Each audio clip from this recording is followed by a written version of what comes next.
L'année 2006, pour moi, elle a été catastrophique. Avec Arsenal, avec l'équipe de France, et puis la blessure. À un moment donné, j'avais songé à arrêter. Une année et 3 blessures. 7 mai 2006, dernier match des Gunners dans le mythique Highbury avant sa destruction. Et comme un signe, dernier but, dernière joie sous le maillot d'Arsenal. Plus de bonheur en bleu et pas de voyage en Allemagne. 2 blessures au cœur et pour finir une 3e au corps. Mauvais souvenir, trop de douleur pour 2006. 25 janvier 2007, camp d'entraînement de Villarreal en Espagne. Robert Pires redevient footballeur. Avec l'argent, la gloire, les titres et les blessures, il aurait pu s'arrêter là. Mais l'envie, ça ne se commande pas. Le ballon et le sourire. Un petit quart d'heure avec le groupe et le gros du travail tout seul. Pires se reconstruit.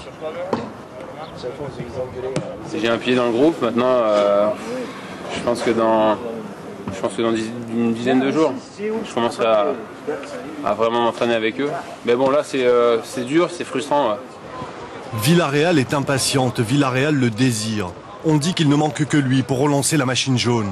Ici le Français est attendu, alors qu'à la fin, à Arsenal, il n'était presque plus désiré. Jusqu'à présent, j'avais vécu que des grands moments et que des bons souvenirs avec Arsenal. Et ce qui s'est passé un petit peu lors de la finale de Ligue des Champions face à Barcelone, où malheureusement je n'ai joué que 18 minutes, pour moi ça a été difficile à accepter.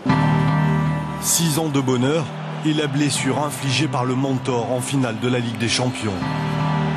Après l'expulsion de Jens Lehmann, Pires cède sa place après 18 minutes de jeu. Sur le banc, c'est déjà la rupture.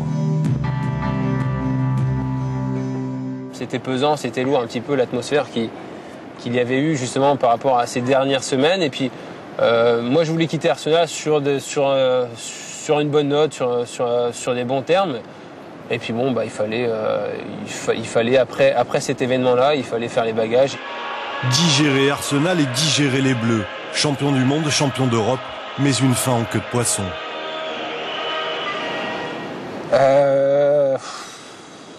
Disons que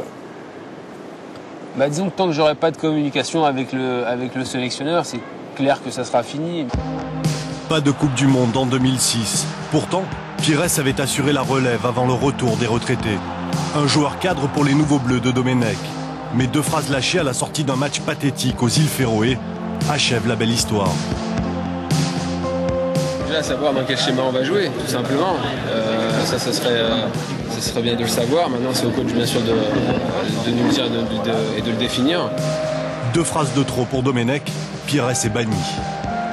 On est dans un milieu où il faut rien dire, il faut fermer sa bouche et puis suivre le chemin, un petit peu comme les gens hypocrites. Donc moi en tout cas je le suis pas. J'ai dit encore une fois ce que je ressentais et voilà, aujourd'hui ça a été mal pris. C'est moi qui ai été sanctionné, mais c'est comme ça fait partie de la vie de prendre des coups de pied au cul, donc voilà. Aujourd'hui, c'est donc l'Espagne et Villarreal. Tout ce que connaît Pires du stade Madrigal, ce sont ses tribunes aux côtés de son épouse Jessica. 2006 est fini, mais la souffrance est encore là. Dimanche dernier, Villarreal reçoit le Real Madrid dans une enceinte comble. Match de gala, mais Pires n'est pas encore tout à fait redevenu footballeur. Une victoire en 1-0 contre le second de la Liga relance les jaunes et motive encore plus le Français.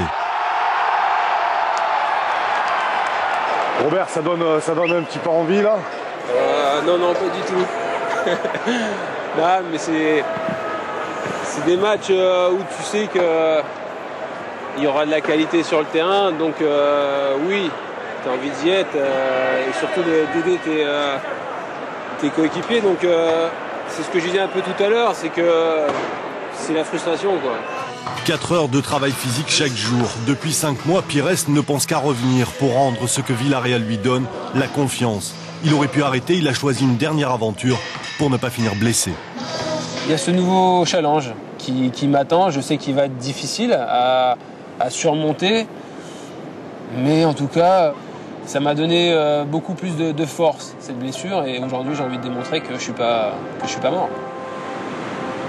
Une année, 3 blessures, mais une nouvelle vie sous le soleil d'Espagne. Le 25 février, face à Majorque, Robert Pires redeviendra enfin un footballeur. Il aura achevé sa reconstruction. On veut croire avec lui en sa résurrection à 33 ans. Et encore un peu de foot, Claude démarre avec vous et on retourne